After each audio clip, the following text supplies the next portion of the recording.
happen weekend. Have you ever tried modeling? Yeah, in high school. We should try. Yeah. How do you take this world? Unachukuliaje? Hebu niambie. Like modeling. Modeling. It's just, I think if you're beautiful and you are smart, like upstairs. Kabisa. Yeah. Now, if you're beautiful and smart, go for it, Cindy. Yeah. I was just trying to look at this story before we even start. Hii story inahusiana na Miss Universe Kenya by the name Irene Ng'endo Muki. As you can see on air, that's our former Miss Universe Kenya, that is Irene Ng'endo Muki, ambaye aliresign last weekend. Now, this competition ya Miss Universe Kenya happened, I think, this year. Was it in July ama August kama sijakosea? Some few months ago, we had this competition ya modeling ya identify who will be the next Miss Universe Kenya. And Irene Ng'endo Muki aliresign. Now, that's the question. Mbona ameresign? Kuna kila mtu akona theory yake, reasons zake, story tofauti, but we are still waiting to get official confirmation from that is Miss Universe Kenya committee as to why, the real reason as to why mbona Miss Universe Kenya resigns. But now, before I pose my question to Toma, allow me first to read whatever she wrote on the official statement ambayo aliitoa juzi katika page yake Instagram. I stay committed to the impact agenda of community service through my platform, inspire revolution towards my generation, and can therefore only align with environment, with values and work ethic that can help in achieving the agenda.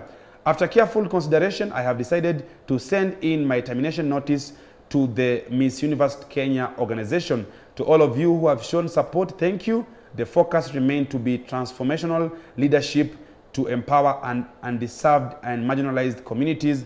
I am excited for what is ahead for Inspire Revolution. Let's continue working together for the good of our people. Signed sincerely by yours, Irene Muki. Now, my question to Toma. Hizi competitions ziko nyingi sana nowadays. Kuna Miss nini, kuna Mr. nini, kuna Miss nini. Do you feel our washindi wa wanashinda katika hizi competition wanafuatanga the right procedure? Ama wanashindanga fairly? Yes, kwa sababu sini, as in just the way kwa government kuna protocol. Pia hapo they just follow the same protocol and I think ilikuwa international whereby so many people watched. But from her story and from what I saw like on social media, I think it's because of online criticism. Zenye yeye cultural outfit yake, people are saying like it was not giving like the Kenyan culture. Like, Kabisa. So I think it's because of that. Like people are just criticizing her so much. So you feel kwamba it is from the criticism ambayo watu walikuwa wanamuingilia online and so ni kwamba nimefanya akaweza ku step down kama Miss Universe Kenya? Yes. Kabisa. Now, kuna different controversial stories about the history nzima ya Irene Muki. People are saying kuna vitu viko nyuma ya curtains. And I don't know what they meant by that because I have seen the story, but I don't know exactly. But we are waiting for the official confirmation from Miss Universe organization committee because kuna story kadhaa za 3 months kutoka akwe katika the whole title kama Miss Universe Kenya. People are saying from what umesema, kuna online that's criticism and so. But as per now, as it stands right now on the 2nd of December 2024, Miss Universe Kenya Irene Muki resign officially. Mtazamaji, keep sending those feedback kutuambia, do you think hizi mashindano za modeling kumekuwa na story kibao za controversy because people are saying sometimes watu wanatoanga pesa ndio mtu ashinde, sometimes they don't look at the beauty, sometimes kuna story kibao za washindi wa this modeling contest. But what do you think? Do they follow the right channel ama huwa kidogo ni kuna story tofauti tofauti? We will be going on with another story later on, but in the meantime mtazamaji, allow us to introduce our amazing guest. Remember, we are in the sherehe season and our guest today si mtu ambaye ni hivi.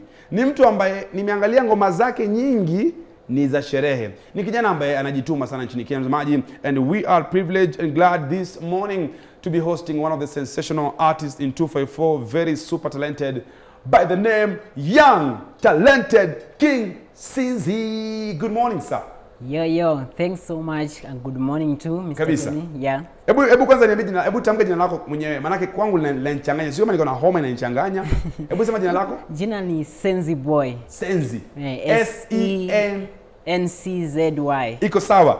Kabisa. Fiti, yeah. Unajua one thing ambao nimekuita leo, tu katika msimu wa sherehe bro. Yeah. Na wewe kama mtu ambaye unaimba ngoma za sherehe kidogo, I want to create that mood ya kwamba we are in that season of December. Yes. Wapati kidogo some few lines za sherehe. Ile ngoma yako tunailamba kidogo tu. Tunailamba. Yeah, tuende kazi. Okay. Niaje mafans. So ngoma inaitwa Tunailamba, hivi ndio kinaenda. Nyatima nyako wero bede bamba. Idwaga teko pesa kusedenda. Nikilewa mimi nikilewa. Kila mtu anapewa mpaka waiter. Wanakwanga watam mpaka sura mbaya. Wanakwanga watam mpaka na mabouncer. Wanakwanga watam. Wewe. Mtazamaji, let me tell you one thing. We always say this morning, kama ni tamu unalamba na kama ni chungu unatema. Hapa mimi nikisema mama unasema daddy. We are hosting Senzi Boy, talented young king from the block. I mean from Kisumu Lakeside with love. This guy is talented. You better support him because today we are supporting him in a way ambayo tunaweza. Let me ask you something bro. Yes. Wakati unasema kwamba you will be just focusing na ngoma ambazo zinabamba wasee. What is that one thing ambayo nikupush ukasema kwamba mimi kama Senzi Boy I'll be focusing my songs on this genre and this vibe only? So unajua kila mtu anakuanga na reasons zake za mostly kwenda kusikiliza muziki. Yeah. Kuna wale wanaenda kusikiliza muziki saa zingine ya vibe, wanaenda kusikiliza muziki saa zingine kwa sababu ako na stress. Mimi kitu nataka ni kutoa mtu kwa ile mood ya yeye anajipata ako na unyenyekevu. Mimi nataka nilete ile furaha. Penye nimeingia ni furaha, mtu akiniona anasema ule boy wa sherehe, ni ule boy wa ma vibes, vitu kama hizo. Kabisa. Yani wakati ndio huu, si ndio? So you can say kwamba hustle yako ni usanii all day from 6 AM to 6 PM. Hiyo ndio kazi. Amazing. Yeah. So any question? Yep. No question, but I think he's doing a very good job. Kwa sababu unaona like he's singing in that's Luo, and then Swahili like amazing mystery zake zinaingiana kabisa. So I'm sure like in the next coming years you will be a very known like a big artist, Senzi Boy. Yeah. Senzi Boy, how do you feel about mixing the two languages, that is Swahili and Luo, because that's inanikumbusha ngoma fulani ya Awiko. Do you know Awiko? Yes. Oh la la, oh la la, oh la la. Pala. Yeah. Awiko la la la la na. You know, inanikumbusha how you mix lugha ya Kiswahili na Kijaluo. How does it feel? Because I feel inaleta vibe nyingine tamu sana. How is it? The vibe and another thing I wanted to be original. My originality, I'm a Luo. I bring the originality. Alafu pia unajua Kiswahili inatumika na countries tofauti. Watu wa Tanzania wanatumia hiyo Kiswahili, watu wa Uganda kuna wenye wanatumia hiyo Kiswahili. So nikiana nikaongeza na ile ka lugha ya ndani ya huku, mtu anakuwa proud we are from 254. Yeah. Kabisa. Something like that, yes. All right, mtazamaji, we are chatting today this amazing Monday morning with this amazing guy all the way from Lowland by the name Senzi Boy. Keep sending those feedback. Utuambie unachokiwa wapi na uko na any question to this guy. Kama sauti yake kidogo ni ya kutoa nyoka pangoni, tuambie. Kama unafikiri sauti yake ni ya kuregesha nyoka pangoni pia, utuambie. Tunakubali maoni yako, but I believe he is super talented and we'll be having him until mwisho wa show. But now, until allow us kidogo, we continue with some stories and then we'll be coming to you in a few. Mtazamaji, before tuende mbali, Kasavuli, do you have this video of PSB Talk? Let me hear from Kasavuli. All right, first we take a look at this video of PSB Talk, that is Immigration PS Julius Bitok. Tuangalie hii video kwanza, tukirudi tukuambie ni kubaya Kenya. Kenya ni mbaya. Take a look. Constitution says that all children born in Kenya are registered by civil registry. That's correct. But that does not entitle them to citizenship. A birth certificate is not an entitlement to citizenship. National ID is what entitles one to be a Kenyan citizen. So the law is very clear that all persons born in Kenya are registered at birth and given birth certificate, but that's not evidence for citizenship. Citizenship is carried by the national ID. That needs to be very clear. And that most of the refugees now who came 30 years ago are already adults actually in Kenya. But most of them have refugee ID. They don't have national ID. They don't have Kenya's national ID. Mtazamaji, if I can just simplify it and break it down chenye amesema, by having a birth certificate, it is not a proof that you are a Kenyan. Yes, even if a refugee can have a birth certificate, it's a must to when ID, ndio we call you a full Kenyan. That is statement from Immigration PS Julius Bitok ambaye alisema birth certificate is not an entitlement. I am using the word alitumia. Birth certificate is not an entitlement to Kenyan citizenship. A national ID is what entitles one to be a Kenyan citizen. Mzamaji, sio maneno yangu, maneno ya PS Bitok from the immigration side. Let me hear first from Toma. What do you think about this story? Where are we heading as a country? Yeah, because say I think mimi kuchukua ID, like I must have a birth certificate. Okay. Yes. Like you have to present your birth certificate before they can start the ID processing.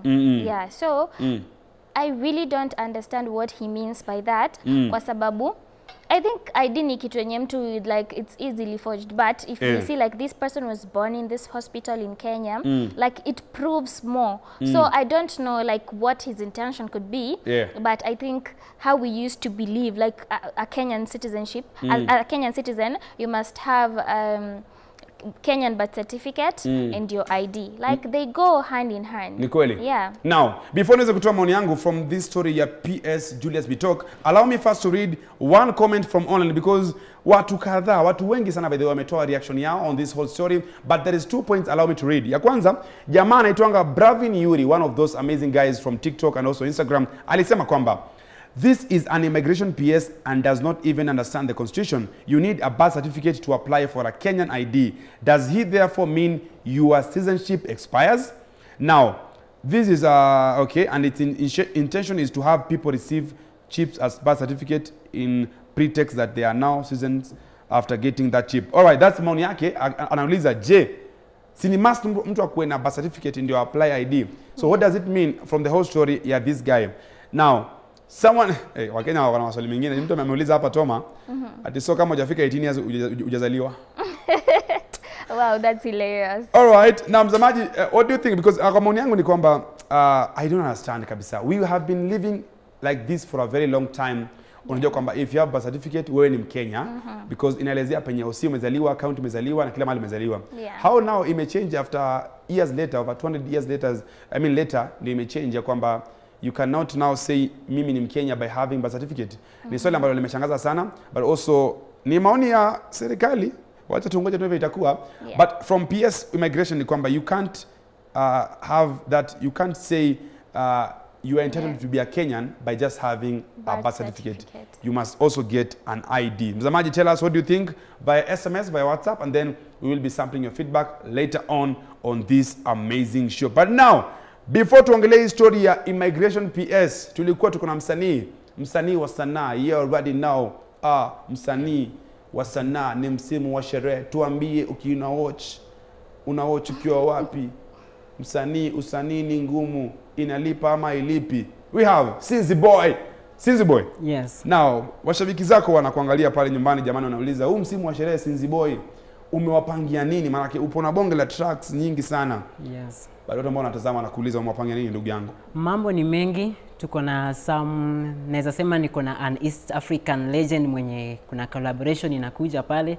Muziki ziko pale kwa lineup ziko mingi sana, na pia music videos na ngoma zingine hazijafanywa pia zinakuja. Alafu kama ni msimu wa sherehe hivi, ile moja ya sherehe bado hajatosha, zingine zinakuja. Hiyo ndio mpangilio so far bado. Mpangilio zingine pia zikikuja watakuwa wanazipata hapo kwa social media platforms na wale wenye wanatufuatilia. Ni kweli? Yeah. You know, ulipokuwa unaingia hewani, tunakuanga na director wetu hapa number 1 anaitwa Kasavuli Joan. Yes. One of our super amazing director we have in 254 right now. Anauliza kwamba watu kidogo wanakunyimanga show manake unakaa myang. Unaweza kana mahali kwa klabu uombe show unyimwe because you look young. Hizo ni moja wapo za ma challenges. Unaambiwa tu mea. Ukishamea utakuja. Ngoja. Yaani unaenda kuomba show, unaambiwa mea. Unaambiwa mea. Unaambiwa kuna wenye walianza 19 ndio bado wako kwa uwanja. Wewe mea ukuje baadaye ndio tutakupatia uwanja. Usikate wengine katikati. Okay. Hiyo ni moja wapo ya ma challenges zenye ziko hapa kwa uwanja. Ni kweli? Yeah. All right.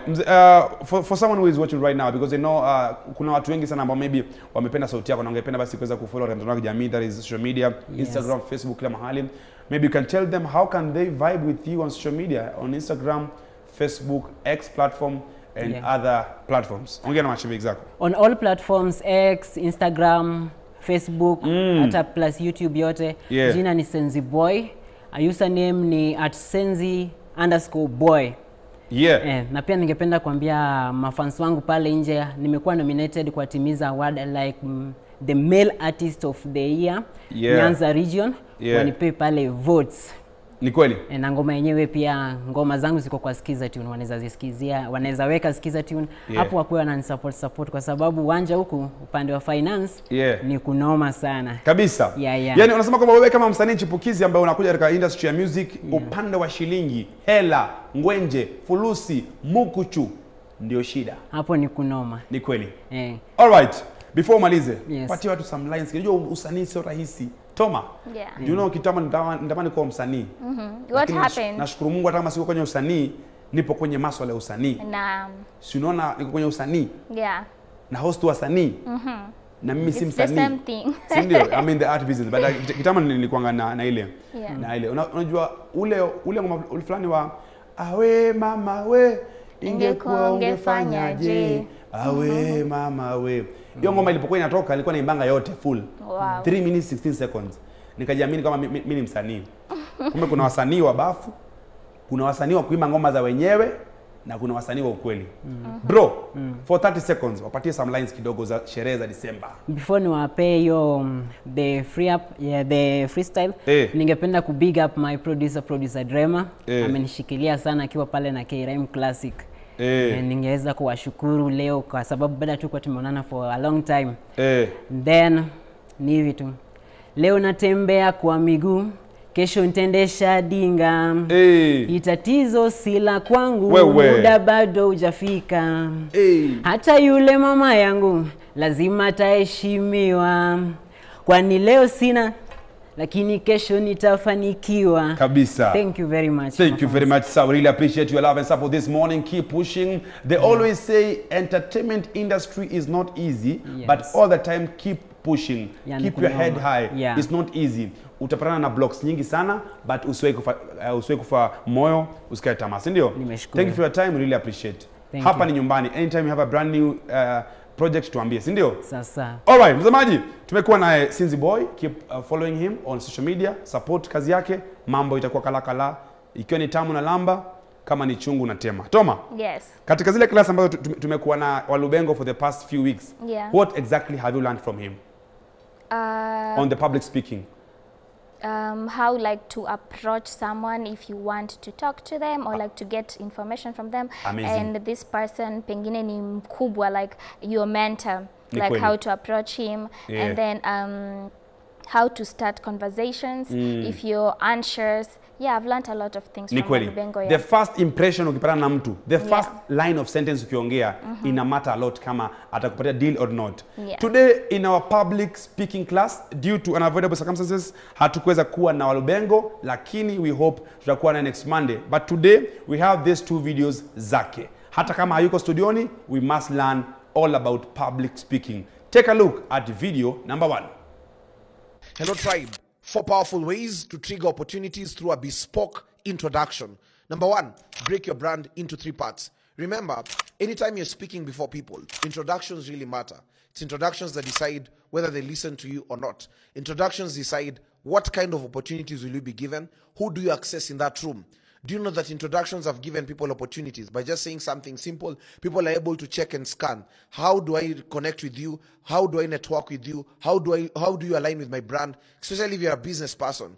Learn to break your brands into 3. For example, I'm an entrepreneur. At the same time, I'm a CEO. At the same time, you can say I'm an expert in this and this in this field. So people are able to see how can they connect with you? So for example, there's someone who's interested with you because you're a business person. There's someone who's interested in you because you're a speaker. There's someone who's interested in you because you're a strategist. Understanding that is able to define your brand, and you're able to attract the people that you need across different angles. So break your brand into 3. The second thing, let it be well broken down and detailed. So as you're saying, for example, I'm a founder, don't just leave it at that. I'm a founder of an NGO that is youth-led. Describing that aspect also helps you to target a specific person. Or for example, when you say, I'm a business person, don't leave it at that. Say, I'm in fintech or I'm in insurance. At the same time, you can say, I'm in real estate. Now, real estate is vast. So make sure that you describe a little bit. Remember, it should be so short, and at the same time, speak with passion. Speak as if your life depends on it. Romans 4:16. You speak things that are not as if they were. It doesn't just stop at the aspect of faith. It also goes to the aspect of passion, adding some love into it and some emotion. Proverbs 25:11, a word fitly spoken is like apples of gold in settings of silver. So add some honey into it. So instead of saying, my name is Benihin, and you seem like you're tired, timid. All right, Mzamaji, for more updates, you can follow him on Instagram and TikTok at Walubengo, and you can just check out his amazing content. Now today, on our public speaking class, we can take a look at video number 2 of this amazing guy. I hope Kasavuli have the video. All right, let me hear from our director, Kasavuli. We have 2 videos of this amazing guy, and this is video number 2.